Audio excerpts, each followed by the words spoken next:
temática número 3. Para ello paso la palabra al punto estudio que será el encargado de modelar.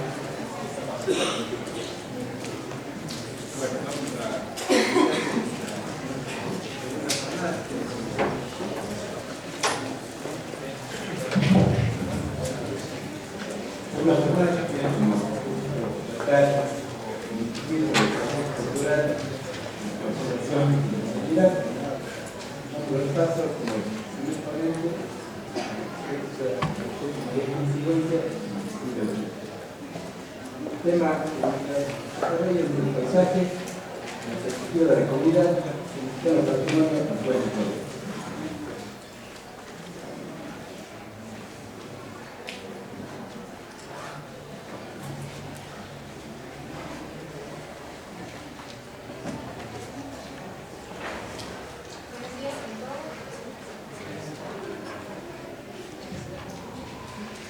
Buenos días con todos, mi nombre es Manuel Menesia.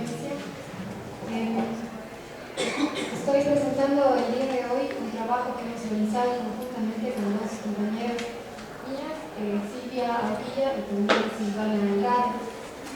Nuestro tema, el trabajo que les vamos a mostrar en esta ocasión, es el paisaje en la perspectiva de la comunidad, justamente tratando de identificar patrimonio con la comunidad. Para recalcar en la misma presentación que se une mucho a parte de la temática que fue tratada el día de ayer y hoy por la mañana, y también será complementada por algunas que vienen posteriormente. La base en la cual se sustenta nuestro estudio es el estudio del paisaje urbano histórico, que como algunos ya han escuchado, esta es una recomendación que adoptó la UNESCO hacia 2011, creo que fue discutida ya hacia 2005 y que recoge más que todo, que quede claro, esta noción no es una noción nueva, sino más que todo recoge algunas de las percepciones del cuidado, de la conservación del patrimonio urbano ya hace muchas décadas atrás. La conservación del patrimonio urbano justamente nace de la perspectiva de conservar no solamente las identificaciones puntuales, su materialidad, sus valores, sino también de reconocer en un espacio urbano, en las ciudades, que hoy en día sufren, por supuesto, muchas presiones debido al desarrollo, que ya hemos hablado el día de ayer, incluso desde la presentación de este evento, que nosotros estamos enfrentados a muchas transformaciones que se dan hoy en día. Y el paisaje urbano histórico justamente aborda estos temas, haciendo énfasis en que debería tratarse al cuidado del patrimonio, no solamente desde la perspectiva del arquitecto, que también ya han sido unas posturas que se han mencionado muchas veces, repetidas veces, tanto que nosotros necesitamos hablar, cuando hablamos de paisaje urbano histórico, de una concepción holística.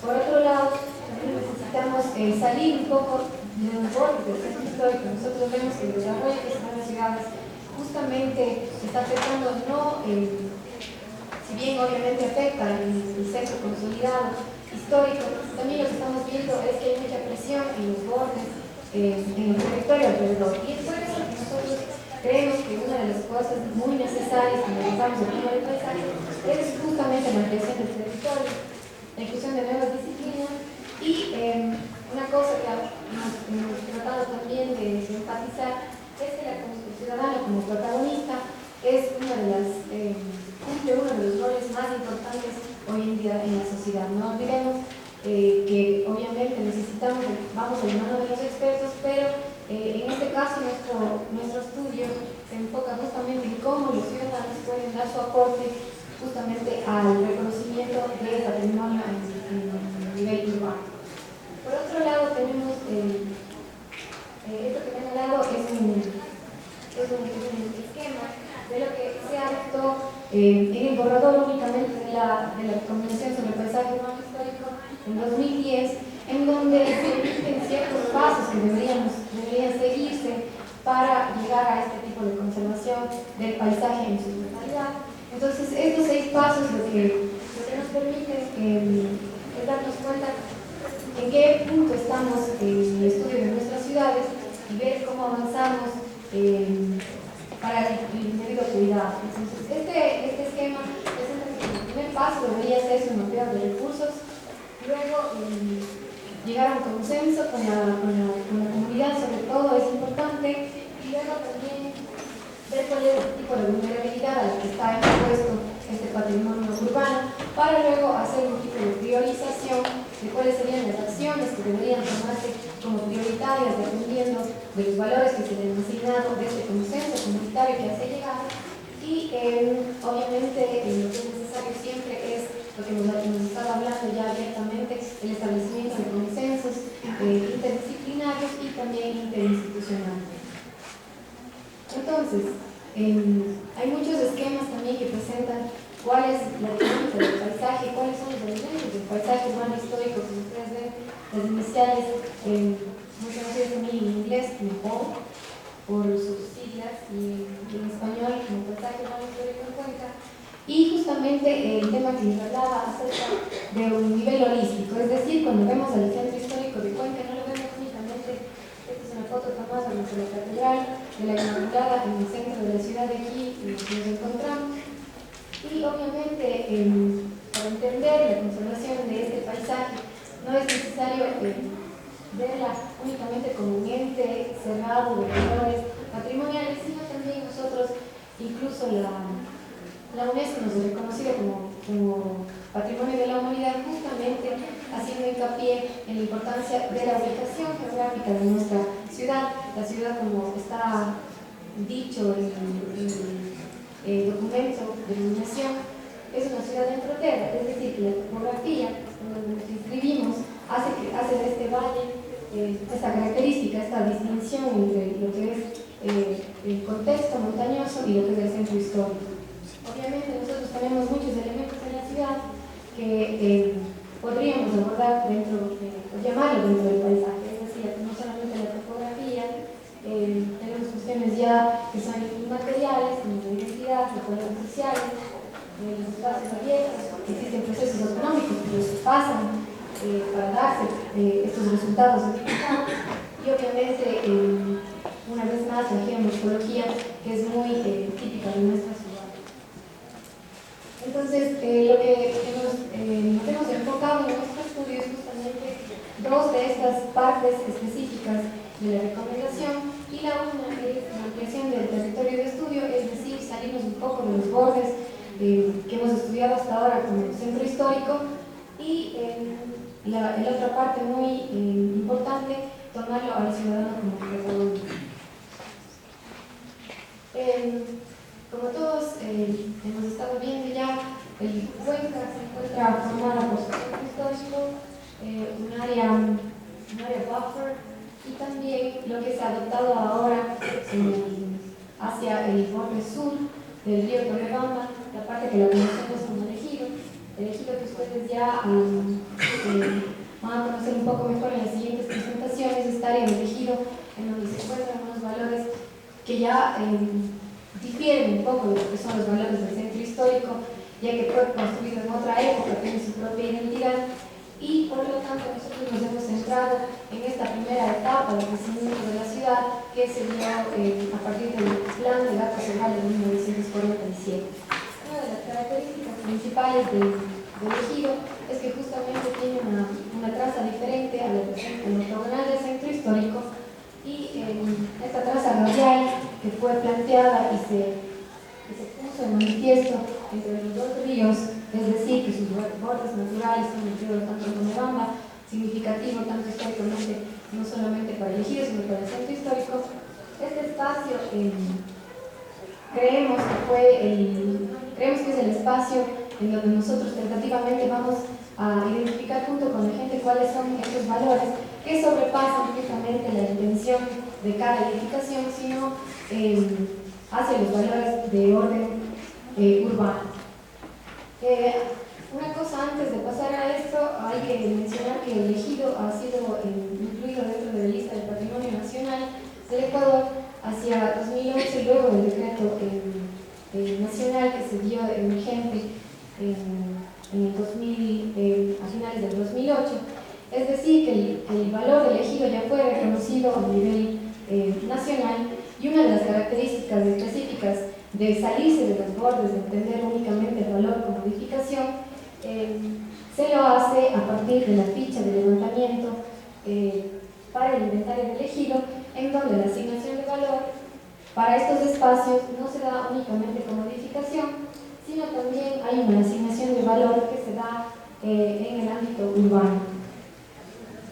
Ustedes pueden ver justamente los valores a los cuales me refiero, sobre todo de la implantación, que ya vamos a ver más adelante, que no son solamente una percepción de los expertos, sino también un perceptivo colectivo de este valor significativo del ejido.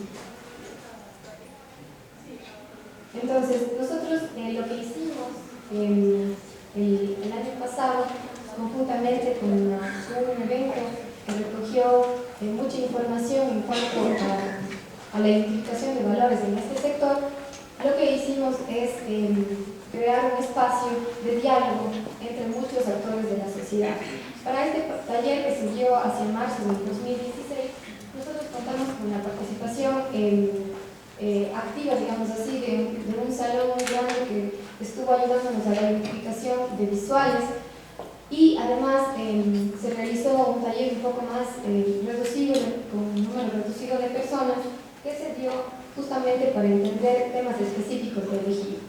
Entonces, lo que se hizo fue, lo que tratábamos de hacer es justamente volver a estas especificidades que les mencionaba acerca de la interdisciplinaridad y también la conjunción con la sociedad. Para el área del ejido, lo que nosotros contamos es un grupo de aproximadamente 20 personas, 24 personas, con 5 actores de instituciones públicas que fueron invitados, profesionales de diversas áreas, que incluyeron sociología, antropología, economía. También contamos con profesionales académicos de la facultad y con 4 habitantes de la zona de ejido. Esto lo puse un poco en número, un poco en crisis, ya que recuerdo que el día de ayer justamente yo hacía una pregunta en cómo convocar a la sociedad cuando es un tema muy difícil, donde no existe un espacio de asociación barrial o donde no existe un espacio ya consolidado. Entonces, justamente lo que yo pongo en crisis en el sector del ejido es que difiere de estos otros sectores de la ciudad, como conocemos San Roque o El Vado, en donde no existe todavía un grupo reconocido a donde se pueda acudir, y por lo tanto la convocatoria únicamente fue de 4 personas que son moradores de esta zona. De las 5 actividades que se realizaron en este taller, nos enfocamos únicamente en una, que proponía que las personas que se reunieron de estos grupos diversos, que se conformaron, 4 grupos de 5 personas, que se conformaron en una pregunta fácil, que se decía, ¿qué me llevaría del ejido? Es decir, ¿cuáles son los elementos que identificarían los ciudadanos, independientemente si pertenecían o no a este espacio, que se llevarían del ejido como elemento representativo, significativo, para poder mostrarle a cualquier otra persona a qué nos referimos cuando estamos hablando del ejido? Entonces, es decir, que nosotros les pedimos a los participantes que ellos nos hicieran un poco de cartografía también, representando cuáles eran los elementos para ellos que representaban el valor del ejido a un nivel urbano. Algunos de los resultados fueron, cabe recalcar que los resultados se pidieron que sean en orden prioritario, es decir, que ellos tenían la oportunidad de recoger o pensar entre las personas conformantes del grupo, que son 5 elementos, y que ellos los iban a priorizar del 1 al 5 en una escala en la que ellos consideraban que era la más representativa de este espacio. Entonces, básicamente los resultados lo que mostraron es que cada grupo, lo que mencionó, aparte de esta conformación de ciudad, era la naturaleza, es decir, que los ríos en los cuales estaba inscrito eran los elementos más representativos, y que además los patrones urbanos nuevamente se mostraron, pero no en un primer lugar, sino en un segundo lugar. Es decir, que la gente reconocía al ejido puramente como un espacio en donde prima la vegetación. Tal vez sería una referencia a la diferencia que tiene con el centro histórico, pero esos son los resultados del colectivo. Asimismo, lo que encontramos únicamente en el cuarto y quinto lugar son las expresiones de arquitectura que se dan a lo largo, sobre todo de los espacios que ya se conforman como centro histórico, es decir, los ejes de la avenida Loja y de las Herrerías, y también el eje central de la Solana, que complementa estos tres ejes con unas características obviamente diferentes, pero que también se consolida como un eje importante para las personas. Y otra de las cosas también que nosotros pudimos detectar y pudimos mapear es que las personas se identifican mucho con los visuales que se crean hacia el ejido y desde el ejido, nuevamente con el entorno, pero obviamente de una forma distinta a la que se da en las calles octagonales del centro histórico. Entonces, en una escala, lo que nosotros pudimos ver, según los resultados de cada grupo, que la naturaleza es lo que prima, y los patrones de asentamiento urbano también le dan la característica especial del ejido. El uso intangible fue mencionado únicamente una vez por un grupo, y ellos, digamos, referían nuevamente a estos espacios que ya conformaban el centro histórico. Aquí hay un mapeo de lo que se hizo, tratando de identificar cada uno de estos elementos, y a la conclusión a la que llegamos nosotros es que la conjunción, por un lado, la conjunción de actores lo que permite es visualizar elementos que aún no están dentro de la regulación o la protección, digamos, que tenemos actualmente en la ciudad. La ordenanza del ejido, como bien mencioné, tiene ya la intención de ir o de reconocer un valor a nivel urbano, pero sin embargo hay elementos como las visuales que, por ejemplo, no están mapeadas y no pueden estar vinculadas a proteger. Por otro lado, este intercambio de ideas incentiva que los actores primero se reconozcan entre sí y también se reconozcan como parte de su identidad a estos elementos en este caso del ejido. Por otro lado, los elementos identificados justamente pueden ayudarnos a crear o a ver en qué estado de estos 6 pasos del entendimiento del paisaje urbano histórico estamos, y saber priorizar las acciones, es decir, que sabiendo para la comunidad que es lo más importante, nosotros podríamos avanzar en este paso, en los 6 pasos críticos de la recomendación del paisaje urbano histórico. Y por último, justamente que estos espacios ayudan a los académicos a seguir investigando en cuanto a qué elementos tienen más valor y por lo tanto promover su conservación. Muchas gracias.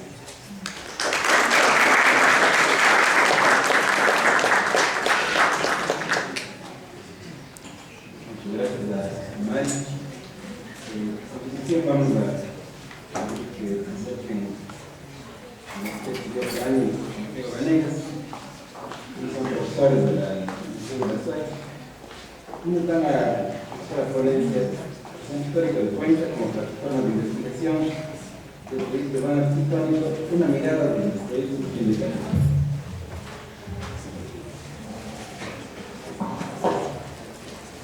Buenas tardes con todos y muchas gracias por el espacio que nos han abierto. El día de hoy queríamos exponerles cómo la Escuela de Arquitectura de la Universidad de la SUAY llevamos adelante los proyectos de fin de carrera que llevan en nuestras tesis y cómo estos proyectos se han enfocado en el centro histórico como una solución de proyectos urbano-arquitectónicos. En este sentido, la ponencia se llama una introducción donde se mostrará rápidamente cómo funciona efectivamente el proyecto de carrera, luego se verán los resultados de esto y las conclusiones de las unidades. Como antecedente, lo que es el reglamento del medio de titulación nos dice que efectivamente la Escuela de Arquitectura de la Universidad de la SUAY lo que busca es formar profesionales con un perfil integral que puedan, en este caso, construir y reconstruir la ciudad, el paisaje y el territorio. En ese sentido, lo que buscamos siempre como carrera de formación de nuestros alumnos es el regreso al verdadero oficio de la arquitectura. En este sentido, justamente al formar un perfil integral, nosotros lo que buscamos es que primeramente nuestros estudiantes entiendan a quién están dirigiendo sus proyectos y sus acciones, siendo parte, en este caso, de la ciudad de Cuenca y luego como gestores del proyecto. Una vez que ellos identifican la persona que van a estar sirviendo, reciben una primera formación en cuanto a lo urbano y ya a contexto de valor arquitectónico.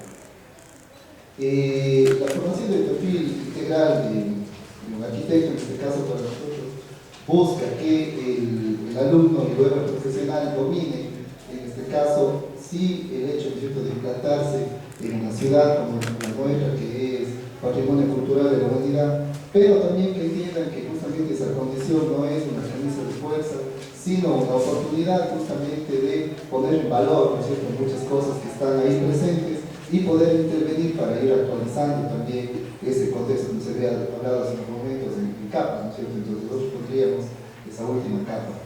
Y luego, ¿no es cierto?, ellos van formándose ya en la parte formal expresiva, la parte funcional y la parte estructural y constructiva también, que con esto, como les decía, completaríamos todo ese perfil integral. Esta es un poco una síntesis de cómo manejamos nosotros la escuela, y en este momento queríamos solamente, ¿no es cierto?, profundizar en esto de aquí, que es el grupo de investigación de la Escuela de Arquitectura, que cuenta con 3 laboratorios que son el Laboratorio de Arquitectura y Urbanismo, el Laboratorio de Arquitectura, Tecnología y Procesos y el Laboratorio de Arquitectura y Proyectos. Estas 3 escalas, ¿no es cierto?, que nosotros manejamos, hacemos que vaya transversalmente a lo largo, ¿no es cierto?, de toda la carrera, sembrando en los estudiantes preguntas, ¿no es cierto?, de investigación que se generan aquí y que luego se desarrollan en los talleres. Ya llegando, ¿no es cierto?, al comentar que nuestra carrera es 5 años término, es decir, que 4 años tienen ellos de formación y el último año es de tesis prácticamente. Entonces todas esas semillas, ¿no es cierto?, que hemos sembrado aquí a través de los laboratorios, se van al proyecto de fin de carrera ya para resolver, en este caso, las grandes preguntas de investigación que se están haciendo acá. Simplemente, ¿no es cierto?, a manera de cronograma para entender un poquito, lo que buscamos es que durante los 2 últimos ciclos de la carrera los estudiantes puedan ir profundizando en el análisis de los proyectos que ellos van a desarrollar, y en este caso específico ya en lo que es el proyecto de carrera y aplicado en el centro histórico, pueda tener en su momento, ¿no es cierto?, el apoyo de las materias que van acompañando estos niveles para poder lograr efectivamente una profundización, ¿no es cierto?, en todo lo que se va a desarrollar. Al final, ¿no es cierto?, lo que buscamos es que el trabajo de titulación demuestre que soluciona una problemática real y que aporte en este caso a la sociedad, buscando justamente, ¿no es cierto?, resolver todas las escalas del proyecto, entendiendo dónde está insertándose ese edificio, sabiendo efectivamente que está en una ciudad patrimonial, luego resolviendo pertinentemente el edificio y finalmente construyéndolo también, porque claro, obviamente aquí habría que recuperar todo el tema de materiales de la zona, cuestiones que sean pertinentes justamente, ¿no es cierto?, a esta área de permisión donde ellos van a estar. En ese sentido, nuestros alumnos, ¿no es cierto?, cuentan con el apoyo de un equipo de profesores. Cada nivel, cada paralelo tiene el acompañamiento de un profesor experto en el área de urbanismo, otro en el área de proyecto y otro en la parte constructiva. Entonces, de esta manera es como llevamos adelante los proyectos, y a continuación ya veríamos, ¿no es cierto?, un poco los resultados y las temáticas que se abordan. Bien, buenos días a todos. La intervención en contextos históricos es sin duda uno de los retos más competentes, más complejos, pero se puede enfrentar un arquitecto, y es por eso que es un tema muy interesante para ser abordado en los últimos tesis. Cuenca resulta un territorio interesante en la ecuación, ya que de acuerdo a muchos autores, las ciudades intermedias tienen más opciones para lograr objetivos de cohesión social y de sostenibilidad. Viera al centro histórico como un escenario ideal para la sostenibilidad, y ya que en ella encontramos varios factores importantes, como por ejemplo infraestructura adecuada, diversidad de usos, posibilidades de espacio público, cercanía, transporte colectivo, es decir, en el centro histórico pasan ya muchas cosas. El centro histórico es, por excelencia, un lugar para el encuentro. Es por eso que la gran mayoría de muchas tesis, alrededor del 50%, se han desarrollado o han reflexionado en torno al centro histórico. Es por ello que constituye una oportunidad para la implementación de proyectos de redensificación y de revitalización. Nuestras tesis deben cumplir un objetivo, que es el cual debe aportar a las problemáticas reales de la sociedad. Hemos podido clasificar muchos temas de tesis en 4 grandes categorías. La primera de ellas es el tema del reciclaje, complementación del programa o integración al sitio histórico.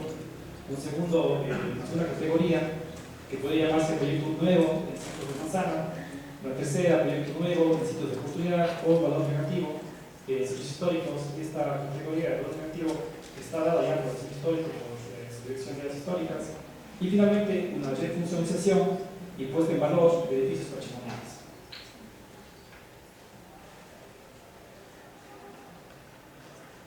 Nuestra reflexión parte de que la centralidad histórica debe ser entendida como proyecto y no solamente como memoria.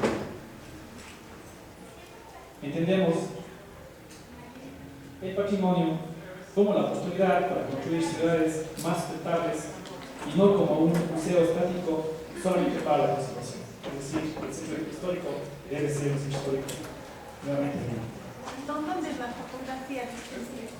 Esta fotografía es sobre la calle Bolívar, sí, frente a la catedral. Estamos con las imágenes de la estructura que vamos a explicar un poco más rápido. Esta es la actual propuesta. Partimos del principio clave que la nueva arquitectura debe ser capaz de modificar positivamente los lugares donde han sido, donde son intervenidos.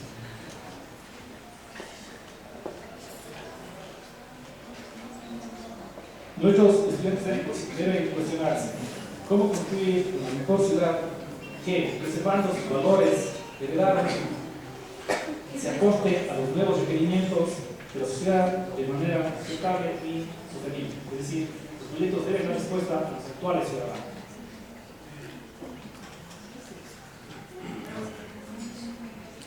Nuestras tesis se consideran como objetos de investigación que deben contribuir al conocimiento y en la práctica de la enseñanza del diseño urbano arquitectónico. A lo largo de la ponencia, veremos imágenes puntuales de varios ejemplos de tesis desarrolladas justamente en el centro histórico. Deben aproximarnos a la ética y a la estética, partiendo de que las tesis se convierten en una fuente de conocimiento. Es decir, a partir de ejemplos reales, proponemos a los alumnos que se enfrenten justamente a las reflexiones y elementos que conforman el proceso de cambio. Estos proyectos se mueven en varias escalas, algunas superiores, otras inferiores, que podríamos llamar las externas o internas. Partiendo del tema urbano, siguiendo con el proyecto y llegando a desarrollar un sistema constructivo coherente entre materiales y sistemas. Entendemos que el edificio no es un objeto aislado, sino que constituye parte de algo mayor, de una red, de un eje, de un sistema, es decir, forman parte de un lugar. Todos y cada uno de ellos tienen la característica de que pueden ser replicables en muchos contextos con un impacto igualmente positivo para la sociedad. Muchos de ellos, como vemos en la imagen, cosen tejidos, cosen vacíos, entendiendo el vacío como una oportunidad para trabajar, entendiendo el vacío como construcción y no como un recinto.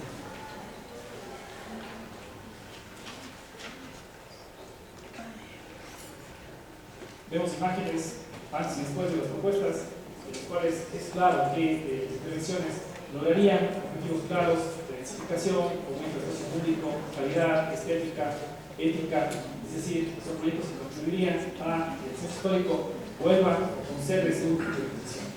Estamos enfocados en la conservación del patrimonio, pero también en la generación de inversión. Muchos de ellos se sustentan y orientan a la promoción del desarrollo del transporte público. Sí, entendemos que los más proyectos, los más reflexionemos acerca del transporte público, más ayudaremos a que se desestime el tema del uso del vehículo privado.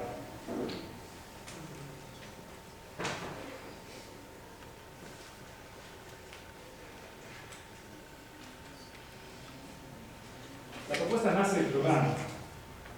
Este programa responde a necesidades reales de los contextos en los que vamos a intervenir. El programa define la escala, el tamaño y la propuesta.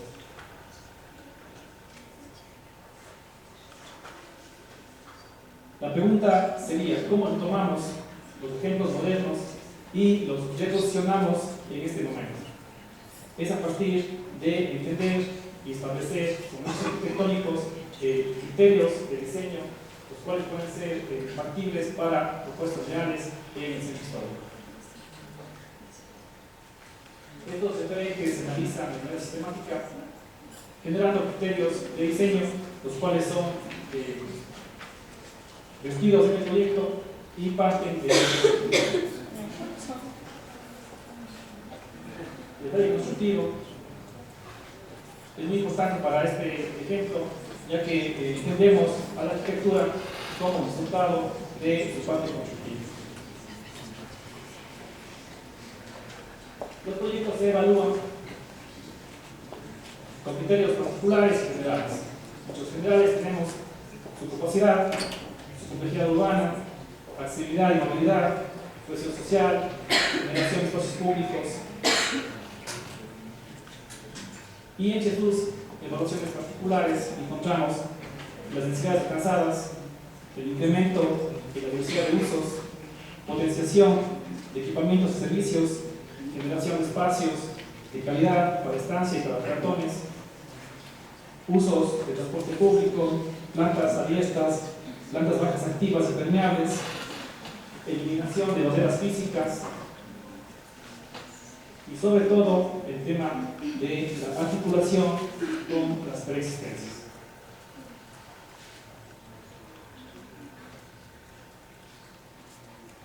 Hemos trabajado sobre todo en temas de densificación, equipamientos y espacios públicos. La escuela tiene 9 años de funcionamiento, tenemos ya 3 cortes que han salido desde 2014 y hemos escuchado algunos resultados muy positivos que queremos con ustedes poder compartirlos. Son resultados muy sencillos, muy pequeños, pero queremos compartirlos con ustedes. La primera es que la conciencia del territorio, el clima, la geografía, la cultura, el espacio, sus relaciones funcionales, la materialidad y su racionalización, el patrimonio, su conservación y su generación, son guías metodológicas que utilizamos y que pueden servir como guías para los futuros profesionales. La mayor cantidad de premios y conocimientos que en estos breves años ha encontrado la escuela a nivel nacional e internacional han sido desarrollados en nuestra historia, lo cual de alguna manera valida por pares académicos externos que el camino que estamos emprendiendo debería ser el correcto.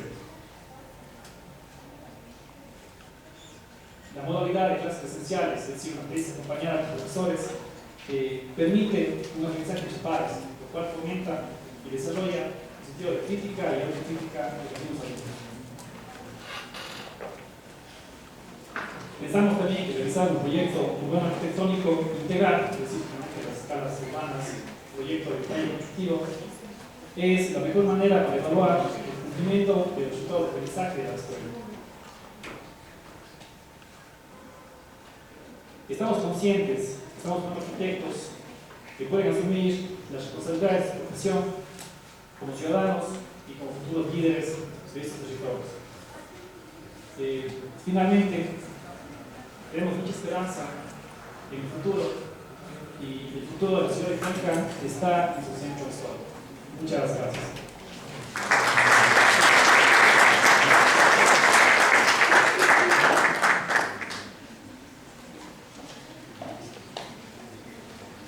Bueno, muchas gracias a Diego Corán y Santiago Bonet. Invitamos a los jóvenes arquitectos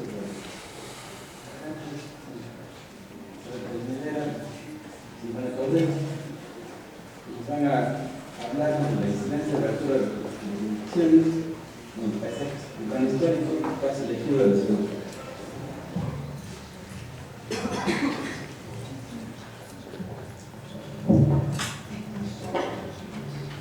Buenas tardes con todos. Nuestro tema de investigación es la altura de las edificaciones ha afectado al paisaje urbano histórico y nos vamos a centrar en el caso del ejido de la ciudad de Cuenca. Hemos dividido en 3 etapas. La primera etapa, que es un banco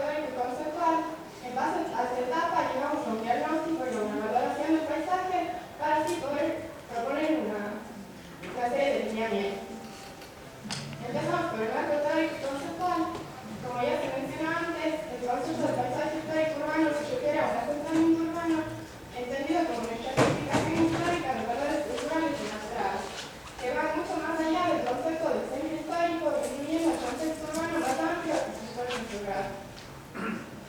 En la ponencia de Susana Caramillo, ella identificó una serie de riesgos y amenazas que afectan al paisaje de los derechos humanos y en base a la categoría del incremento de la urbanización y el desarrollo urbano en escala global, nosotros vamos a partir de la idea de las definiciones de la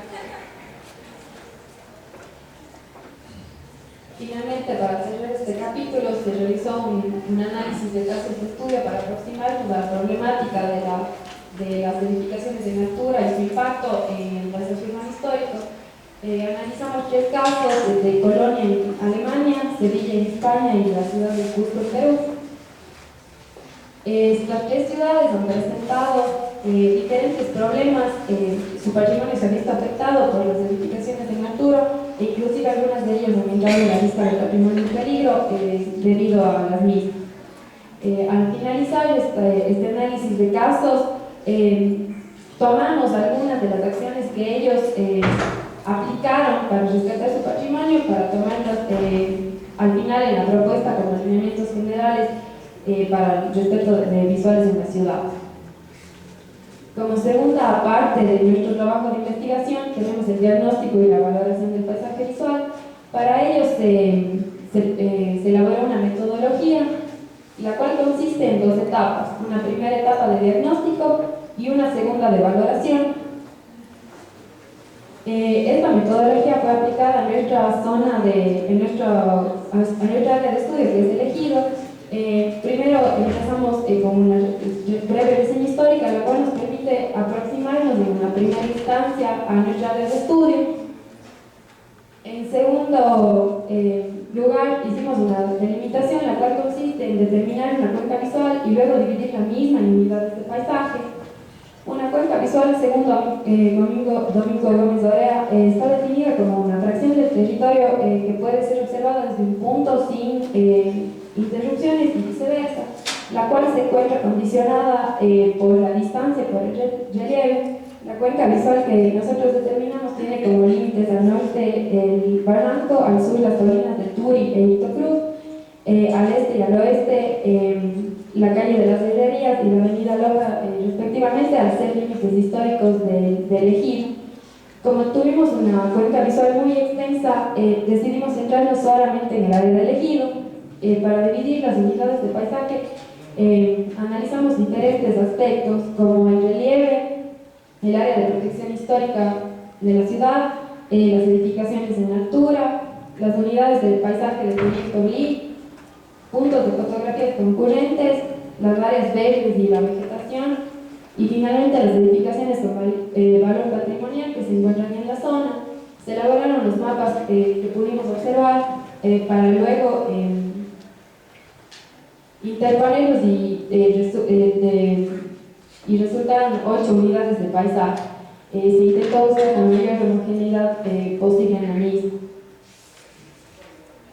Luego, con la segunda parte de la metodología, seguimos con la valoración, la cual consistió en 3 etapas. La primera, una valoración técnica, luego una valoración ciudadana para finalmente determinar la fragilidad de las unidades de paisaje. La valoración técnica, en lo que consiste fue en dar valores numéricos a una serie de indicadores, tanto como para el potencial de visualización y la calidad visual, lo cual genera una matriz que fue aplicada a las visuales relevantes seleccionadas, que vamos a ver a continuación. La potencial de visualización es la capacidad que tiene una visual de ser observada sin obstaculizaciones, por lo que planteamos los siguientes indicadores: el grado de visibilidad, el ángulo de visibilidad, el alcance visual, la intrusión visual y la intrusión de edificaciones en altura. La calidad visual es la experiencia de lo que se ve, de lo que se observa. Para este de aquí nos basamos en 4 indicadores, que son los elementos arquitectónicos y urbanos, los elementos naturales, el conjunto construido y la fragilidad de la edad. La selección de los visuales relevantes es muy importante, ya que las mismas demuestran la riqueza visual que tiene una ciudad. Estas visuales fueron seleccionadas, estas 39 visuales fueron seleccionadas tras varios recorridos de campo y tras un análisis histórico fotográfico y un análisis de puntos de fotografías concurrentes. Finalmente, los resultados de la valoración técnica se clasificaron en 5 categorías. Como se puede observar en la parte superior se tiene la fotografía que tuvo un mayor puntaje y en la parte de abajo la fotografía que resultó más desfavorable.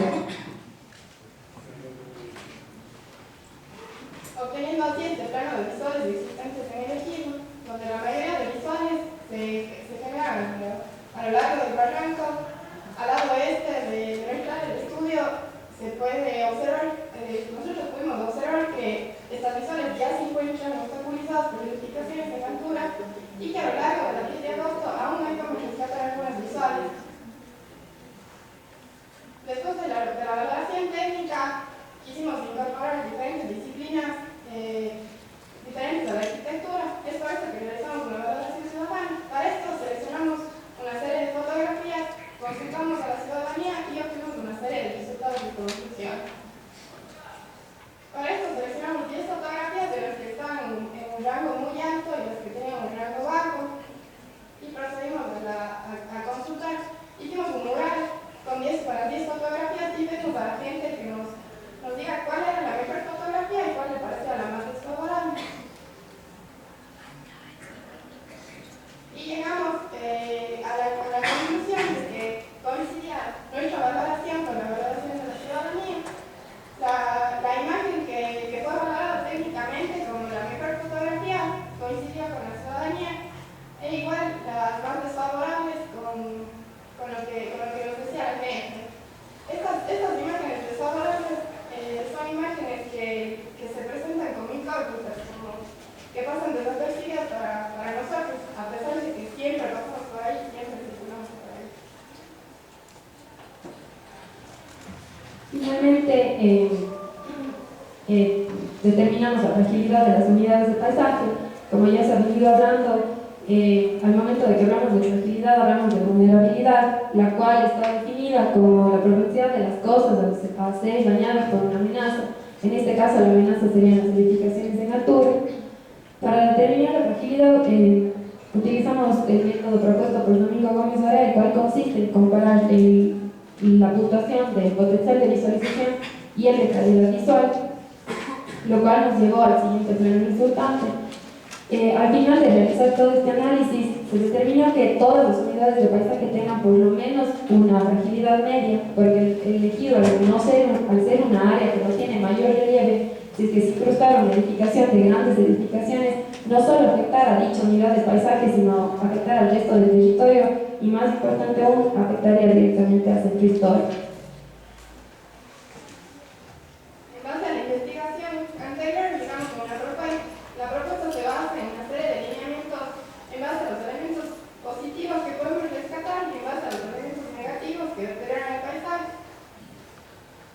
Entre los elementos positivos que se pueden rescatar está la vegetación, los hitos y símbolos y el perfil montañoso. La vegetación, la que se valora mucho aquellas fotografías que poseen vegetación. Es por esto que nosotros tomamos como ejemplo la avenida Solano, que se debería incorporar vegetación en aquellas avenidas que no poseen. De igual manera, el barranco es muy valorado, por lo que se deberían evitar edificaciones en altura frente a él para evitar esta ruptura entre el centro histórico, el ejido y sur. Una ciudad con hitos y símbolos es una ciudad que representa identidad. La gente valora muchísimo aquellos hitos de la ciudad. En el lado izquierdo se ven las fotografías que tuvieron una puntuación alta y estos de aquí poseen hitos. Al lado derecho se observan las fotografías que fueron valoradas con una calificación baja, pero a pesar de esto la gente rescataba los hitos que se encuentran al fondo de cada imagen.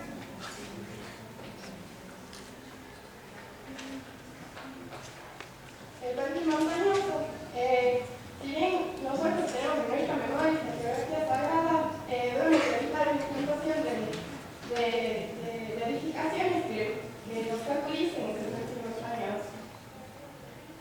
Al igual de las edificaciones que se ubiquen en la parte baja de las colinas de nuestra ciudad, estas deben seguir el perfil natural del terreno y no implantarse bruscamente frente a él. La segunda parte corresponde a los lineamientos generales con respecto a los elementos negativos identificados. Aparte de las edificaciones en altura, identificamos otros 4. el cableado eléctrico, las vallas publicitarias, la señalética de tránsito, la ausencia de vegetación y el tránsito vehicular. Antes de proceder con los lineamientos con respecto a las edificaciones en altura, está claro que la presente investigación no tiene nada en contra de la construcción de edificios en altura, sino solo propone una serie de lineamientos que se les respeten en el ejido, ya que es una área de protección especial al ser el área de amortiguamiento de nuestro centro histórico. Hicimos 3 lineamientos generales. El primero, un estudio de impacto visual. El segundo, las consideraciones generales al momento de emplazar edificaciones en el ejido. Y finalmente, la distribución de edificaciones en altura en la ciudad y en el ejido. Al finalizar el estudio de análisis de casos, una de las recomendaciones que se aplicaban en estas ciudades era realizar un estudio de impacto visual previo a la construcción de un nuevo proyecto. Consideramos que se debe solicitar como requisito para realizar un impacto visual de qué tanto va a afectar al paisaje dicha edificación. Luego tenemos unas consideraciones generales al momento de implantar edificaciones en el ejido. La primera es la dominancia visual homogeneidad, la cual hace referencia a la dominante con respecto a escalas, texturas y morfología de la misma. Se recomienda que las nuevas edificaciones consideren el contexto y respeten su morfología, su materialidad, para que se acoplen al contexto y no se incrusten en él como objeto extraño.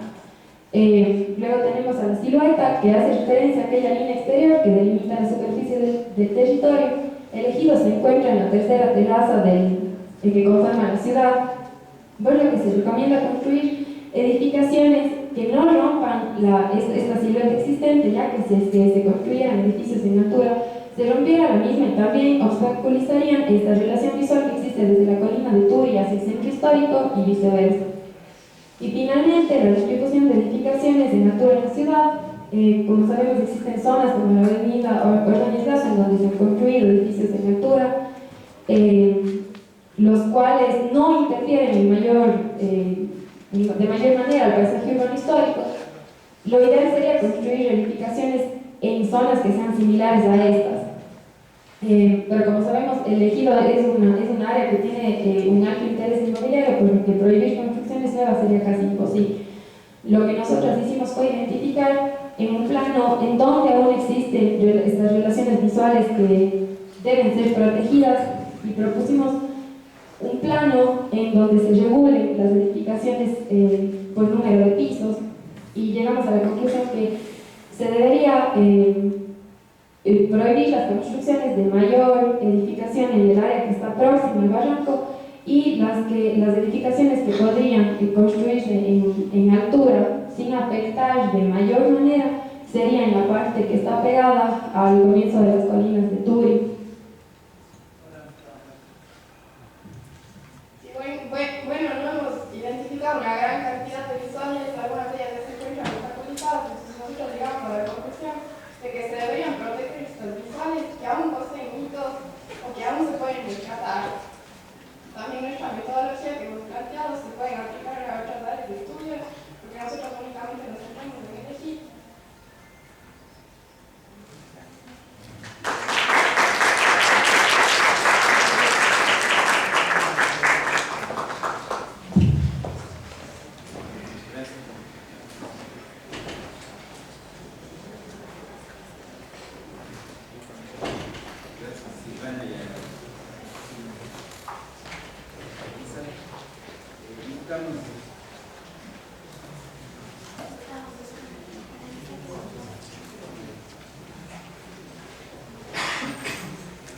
Invitamos a la exposición a la arquitecta María Dolores Montaño y Caterina Míñez para que nos presenten sus ponencias, la crianza de los paisajes vivos como detonante de sus transformaciones, en el caso de Photoshop.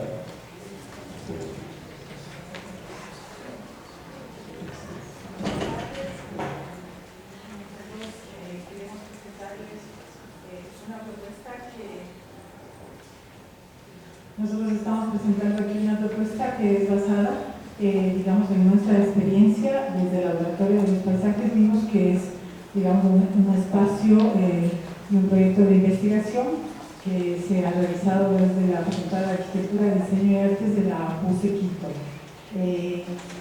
Nosotros estamos en el proyecto ya en esta quinta etapa y realmente hemos producido una serie de elementos que son importantes para reflexionar en base a algunos criterios con respecto a paisajes y cuáles son las acciones desde la academia que se pueden hacer para manejar estas temáticas. El caso de nosotros, que estamos en Quito, nos damos cuenta realmente de que Quito tiene un proceso de urbanización descontrolado, ¿no es cierto?, que tiene además un crecimiento muy importante de la mancha urbana y que realmente está desbordándose toda la zona específica de la ciudad. Y esos desbordes llegan hacia las zonas del Valle del Este, especialmente porque hacia el oeste, como está de Pichincha, es imposible crecer para esa zona. A pesar de la gran diferencia geográfica, los valles del este son elementos que desde los años, desde la mitad del siglo XX, están en proceso de expansión y en agresivos procesos de urbanización. Tal es el caso de Cotochoa, que es una parroquia rural del cantón Rumiñahui. El cantón Rumiñahui está al lado del cantón Quito o del distrito metropolitano y nosotros quisimos realmente volcar un poco esto que queremos en la crianza de los paisajes vivos en una parroquia rural para que se ha visto afectada, digamos, por los desbordes de los procesos de la ciudad de Quito.